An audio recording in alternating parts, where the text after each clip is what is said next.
या बातमीपत्राचे प्रायोजक आहेत pro rich look skin and hair studio. नमस्कार, पोलीस मजा न्यूजच्या बातमीपत्रात आपलं मनापासून स्वागत। पाहूयात काही विशेष घडामोडी।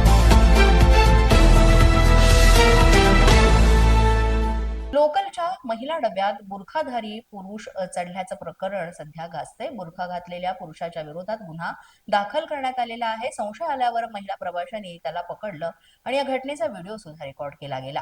घाटकोपर स्थानकावर पोहोचल्यावर आरोपी चालत्या ट्रेनमधून उतरला आणि विरुद्ध दिशेनं प्रवास करणाऱ्या कर्जत जलद ट्रेनमध्ये तो चढला आणि तिथून पळून गेला। महिला प्रवाशांनी ताबडतोब पोलीस नियंत्रण कक्षाला याबाबतची माहिती दिली आणि त्यानुसार मुलुंड स्थानक आणि ठाणे स्थानकादरम्यान जीआरपी आणि आरपीएफ पथक संयुक्तपणे संशयिताचा शोध घेत होते। कल्याण जीआरपी मध्ये एफआयआर दाखल सुद्धा या संदर्भातली करण्यात आलेली आहे आणि सीएसएमटी लोकल मधील महिलांच्या जनरल डब्यात मधल्या एक बुरखा घातलेला जो हा इसम आहे हा आढळला होता आणि त्या विरोधात आता गुन्हा सुद्धा दाखल करण्यात आलेला आहे। सीएसएमटी लोकल मधील महिलांच्या जनरल डब्यात मधल्या एक बुरखा घातलेला इसम त्यांना आढळून आला म्हणून त्यांनी घाटकोपरला उतरून चौकीत जाऊन पोलिसांना सांगितले, परंतु तोपर्यंत त्यांनी ट्रॅकमध्ये उडी मारून अपोजिट साईडच्या कर्जत लोकलमध्ये चढून तो निघून गेला होता। महिलांना विचारपूस केली असता त्यांची कुठली तक्रार नव्हती, फक्त त्यांचं म्हणणं होतं की हा संशयात पुरुष होता आणि महिलांना म्हणजे बुरखा घालून गाडीत होता महिलांसोबत।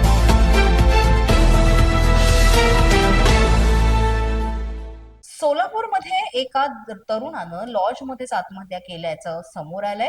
नात्यातील तरुणीनं लग्नाला नकार दिल्यानं त्यानं हे अगदी टोकाचं पाऊल उचललंय। नात्यातील तरुणीनं लग्नाला नकार दिल्यानं नैराश्यामध्ये गेलेल्या या तरुणानं शहरातील एका लॉजमध्ये आत्महत्या केल्याची दुर्घटना घडली आहे। मुलीच्या आई वडिलांनी पत्रिका न जुळल्याचं कारण सांगत लग्नाला नकार दिला होता। त्यामुळे मुलगा हरीश वंडी हा मानसिक नैराश्यामध्ये गेला होता आणि त्याला त्याच्या पालकांनी समजावण्याचा पण प्रयत्न केला होता, मात्र मुलानं नैराश्यामध्ये जात स्वतःचा जीवच संपवला असं पालकांनी सांगितलं आणि याबाबत मुलगी आणि तिच्या पालकांना सुद्धा अटक करून कारवाई करण्यात यावी अशी जी माहिती आहे ती पालकांनी दिली आहे। त्या तीनदा गेला आम्ही त्यांच्या घरी मागायला। पोरग एवढं ते 6 वर्षापासून चाललंय म्हण त्यांचं।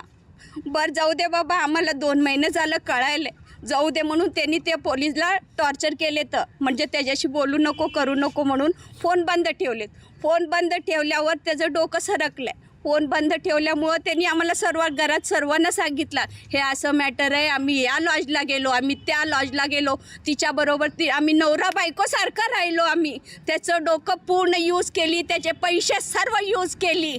आमची मोठी सून तिने पण सत्यानाश केली त्या पोराला। कायद्याने त्या पुरीला काहीतरी करावं।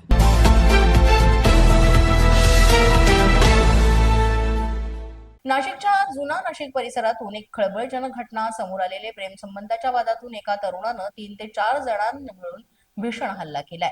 मीरा दाफ्तार दर्गा परिसरातील हनुमान मंदिरासमोर भर दुपारी ही घटना घडल्यानं परिसरात भीतीचं वातावरण पसरलं।